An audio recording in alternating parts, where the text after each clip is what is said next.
It's funny, I tell people I'm the accidental interior designer. I grew up always wanting to be an architect, went to school in Australia for architecture, and then when I moved to Los Angeles, the firm I was working for, we were hired by a family who would only hire us if we did the architecture and the interiors. So being the brat that I am, I'd seen this thing done before. I was like, how hard could that be? So I volunteered to become the office interior designer, and the rest is history.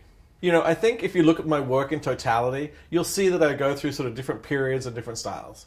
At the moment, and I'm not embarrassed to say this, I'm in my 80s phase. So it's all neon colors, those weird sort of pastels mixed in. Any day now, I'll be coming to work in leg warmers and a headband. My design philosophy is something that's developed over a period of time. I've been doing this for almost 25 years now. So for me, we operate from the premise that interior design changes lives.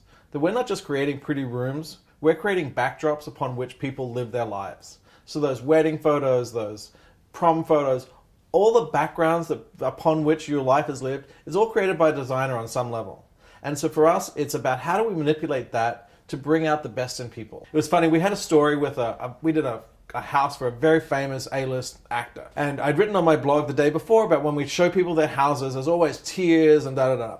And they pulled me aside before we went into the house and they said, look, we know we're going to love the house, but we're just not emotional people. So if you don't get that reaction from us, don't think we don't like it. It's just we're not those kinds of people. Of course, within minutes of being in the house, there were tears and things. And it's funny because he turned to me and he said, when we used to go to parties, we would look at houses like this and we would say to each other, we know we've made it when we have a house like this. He said, that's what you've created for me. So those sorts of moments are incredibly rewarding, and that's what keeps me coming back.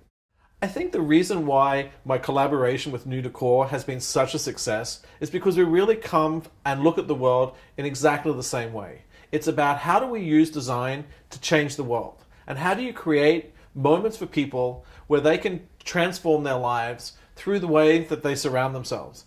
And coupling with NousDecor, they've created a technical platform that allows that to happen. And I've brought together some inspirational stuff. And together, I think the meeting of the two is greater than the sum of the parts.